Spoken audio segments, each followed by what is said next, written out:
Okay, so on day 2, mostly what we're doing is we're still going to use the U substitution, but we're going to do it in a different context. We're not just integrating. Now it's in the context of solving a differential equation, which we already learned how to do before. A lot of this is going to sound familiar, okay? So in looking at this problem, okay, we know we're going to integrate, and by the way, the equal sign is really what points out that this is a differential equation and not just a simple evaluate the integral. Before we integrate, do you remember what we had to do? We had to do with x's and y's. We need to move this dx over to the other side. In other terms, basically you can only have y terms on the left, and then on the right hand side you can only have x terms. This step is we're gonna build on that today as well. Okay, and so now we're ready to integrate. So we integrate both sides, and remember, when you integrate the left-hand side, you're really integrating like 1. You're saying, in terms of y, like 1 is the derivative of a y term. What is it the derivative of? What's the antiderivative of 1? So that's how you get y equals. And a lot of you had kind of just memorized that, but I wanted to kind of put that in just to make sure you kind of understood why it's just y. Okay. Now, before, like last week when we did this, the right-hand side was easier to integrate than this. Okay. Now we have a more complicated integral, and unless you want to like multiply all this out, combine like terms and all that, which nobody wants to do, I don't want to do, let alone on a Friday, we have to use our new method of U substitution. Okay, so this is where you're going to look at the problem. Okay, this is what we did yesterday, and you're going to first determine what your U should equal. So what do you guys think? 3x squared minus 1. Yeah, what was your hint that it needed to be 3x squared minus 1? It's inside the parentheses. Inside the parentheses, perfect. And so once you figure out what your U equals, then you say, okay, well, what does du equal? The derivative of u. So the derivative of 3x squared minus 1, 6x. Don't forget dx right here. I know it seems like it's not important, but it comes to be important when you start to do the substitution in the problem. All right, now I don't see a 6x dx. I see an x and a dx. So what I need to do with this 6 is divide it to the other side, which is, again, this is what we learned how to do yesterday. All right, now 24 is also in the way, right? So what can I do with the 24? Move Move it to the front. You can move any number you want to the front. You cannot move an x or any other letter, but you can move the 24 to the front, and I'm also going to move the 1/6 to the front. And if you notice, what I have next is I'm going to go ahead and put the u cubed, and let me switch colors here. What I have not dealt with yet is the x and the dx. Remember, we're just substituting. We're taking those things out. But I have that over here, and it equals 1/6 du. So this is why you put a du right here. Okay, you take all the x terms out, you only have u terms.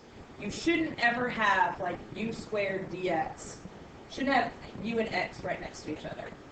All right, so let's go ahead and multiply the 24 times the 6. That's 4. All right, and we can also go ahead and take the integral, and I'm going to put a box around it because just to really highlight, like the integral symbol is in front and the du is after it. Remember, what this means is u cubed is a derivative of u, and the integral symbol says, okay, now take the antiderivative. So what I do next is the antiderivative. So I'll leave a space, write the u, add 1 to the power, and then put the reciprocal in front. And then, of course, plus c. Notice that I'm no longer writing the integral symbol or the du.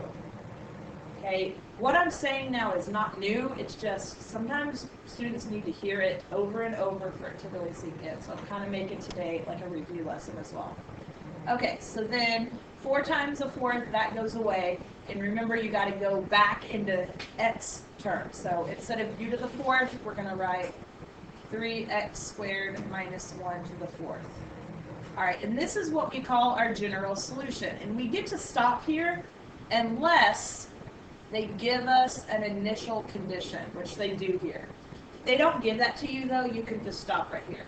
So we got to plug those things in and actually solve for c. So I'm going to take the 0, plug it in for y. I'm going to take the 0, plug it in for x. And what does this whole term turn out to be?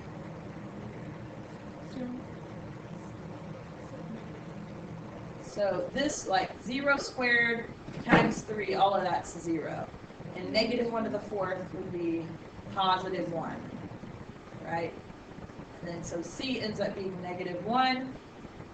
And my final answer is y equals 3x squared minus 1 to the 4th. And instead of plus c, I'm going to write minus 1. And this is something we call the particular solution. It's okay if you don't write GS and PS there. I don't care so much about that, but I'm using those terms so that it kind of helps you remember that we already did this. Is GS the general solution? GS is general solution and PS is particular solution. What I really want you to know is if you have an initial condition, it's implied that you got to go that further step. Okay? If that had not been there, we could have stopped right here with plus C. All right, so that's your basic problem. Of course, they always get a little bit harder. Okay, so for example, y prime, how can I rewrite that? And that's what you got to do. You got to rewrite that as dy over dx. And then you have sine squared x equals cosine x. Now, the variables are definitely not separated, and this is new. Before now, we got to just move the dx over, and that was the only step. But you see the sine squared x? This is also on the wrong side. So what we have to do is divide by it.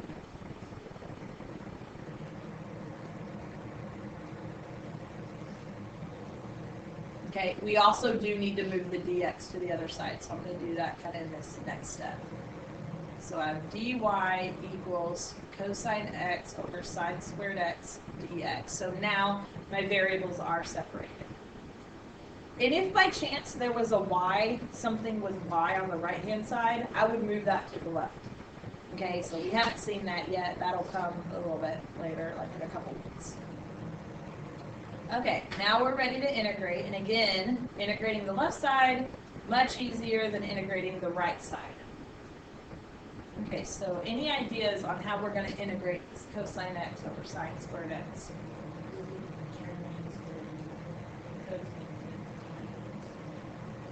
Okay, so there's actually two really totally different ways of doing this problem. And the first way, I'm going to go with what you said, Krista, and it is, I think, the easier way, but some of you are going to disagree at the end, and that's totally fine. It's a preference thing. So what she's saying is rewrite this so that it looks more like one of our 6 trig derivatives. So cosine divided by one of these signs is cotangent x, right? And then we have an extra sign in the denominator. So what is 1 over sine? Cosecant x. So you're using trig identities to do this problem. You're not using the really complicated identities, but you're still using trig identities, and not everybody would have necessarily known how to do that. Okay, so I'm going to give you another way in a minute. But the nice part about this is you do not have to do U substitution on this, because that right there is a trig identity. I mean, that is one of the 6 trig derivatives. What is this the derivative of?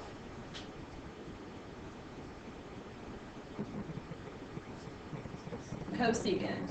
Except we do need a negative, because the derivative of just cosecant x is supposed to be negative. These two, and we typically see these in the reverse order. It means the same. And so since cosecant of x, the derivative is negative, there's no negative there, so we have to put one there. Okay, so that's how you come up with the general solution.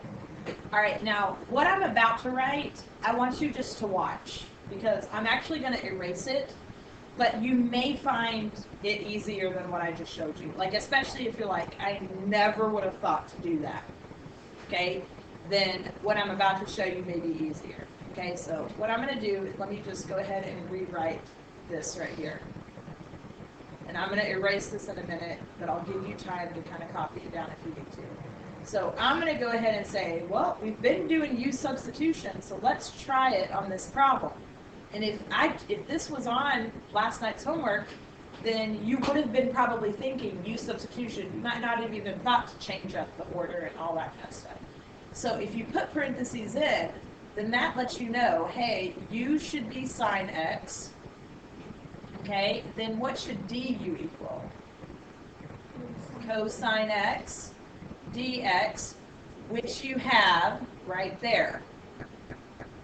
Okay, so using U substitution, this would be 1 over U squared du. All right, because the sine x is the U, so you've got the U squared in the denominator, and the cosine dx, all of that is taken out and replaced with just a single du. And like the one on the homework that we went over, you would probably want to rewrite this as u to the negative 2. And then you could take the antiderivative of this piece. So you'd leave a space, you'd write your u, and you'd add 1 to get a new power of negative 1. And then the reciprocal of negative 1, which is also negative 1, would go in front. Now, so I'm just going to write a negative instead of negative 1. They're the same thing. So remember, u was sine x. So sine x to the negative 1, that negative 1 right there means reciprocal. It doesn't mean arc sine. So you end up getting the same thing. Okay, now, which one is more work? The second way. We did a lot more steps here. However, some students find this to be easier because it's on your mind to do U substitution. It's very methodical, so you're not having to be creative. You're just having to just do the way we did it. Okay? So for some of you, this way is better. And for some of you that really are comfortable with your trig identities, this way is better because it's a lot less work. You guys see where I'm going with this? I don't care how you do it. They're both good ways. It's not bad to have two different ways of doing it. All right. Now, if you want to copy this down, go ahead and copy it down. I'm about to erase it.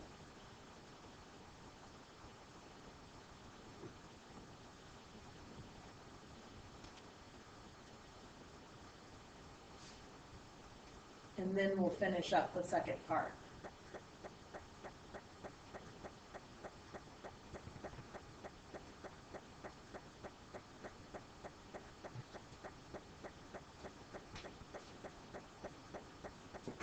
Of course, my air slate pad just died, so we'll see what happens.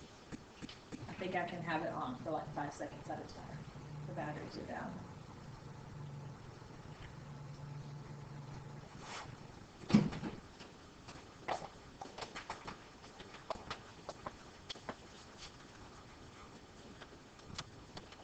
Has everybody had time to copy that if you wanted to? I'm going to start at the top at least. Okay, so what's the next step then on this problem? What about the F? Yeah, that's what I'm saying. We're going to do that part now. So we're not done with this problem because they gave us an initial condition. Let's see how much I can do actually with the mouse. So this might get a little messy. There we go. So what do we do with that? You have to Plug it in and find C. So I want you to do this part on your own. I want you to plug in the 0 in for y and the pi over 6 in for x and solve for C and write your final answer.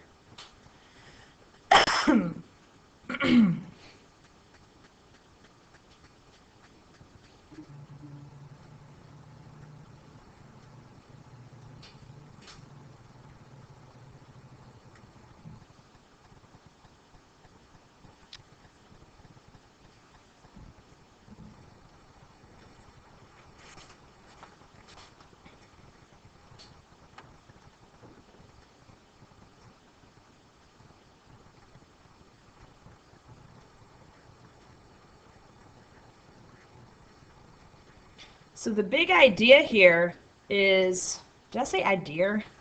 Idea here? Anyway, is you got to solve for cosecant of pi over 6. So how do you do that? So pi over, draw the triangle and do your SOHCAHTOA if you're not sure. Pi over 6 is how many degrees? 30. Cosecant's the flip of sine. So sine of 30 is 1/2. So what's cosecant of 30? 2. Exactly. And so we have the negative there. So we're going to go 0 equals -2 plus c. That makes c a positive 2. So your final answer is negative cosecant x plus 2. And I didn't say this on the first problem, but how can you check any of these problems? You take the derivative. Okay, you take the derivative and then you check your initial condition. It's very easy to check your work. All right, we're going to do one more example. I'm going to start it and then you guys are going to finish it and then we'll go over it and you'll have time to the rest of the class to work on your assignment. Okay, so on example 3, what's the very first step we want to do here? dy over dx. Y prime is not easy to work with, so you always want to replace it with dy over dx. Okay, next step. We need to separate those variables. So, yeah, this is going to intermittently die. We're going to divide.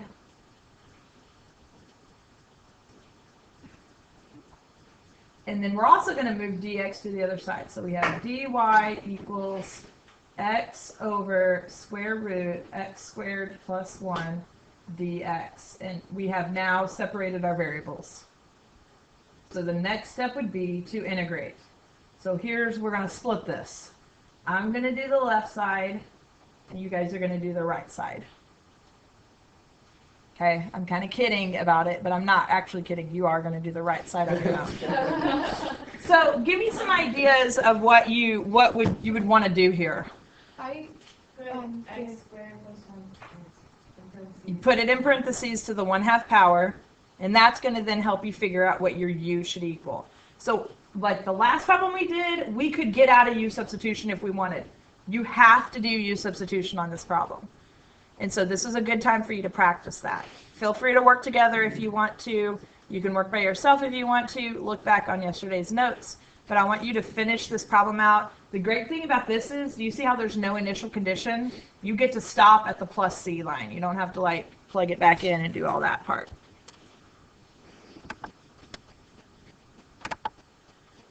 Okay, so here's the work and the answer for that last problem. Pause it if you need any more help, and if you missed this lesson, ask me questions if you're not sure how I got some of this.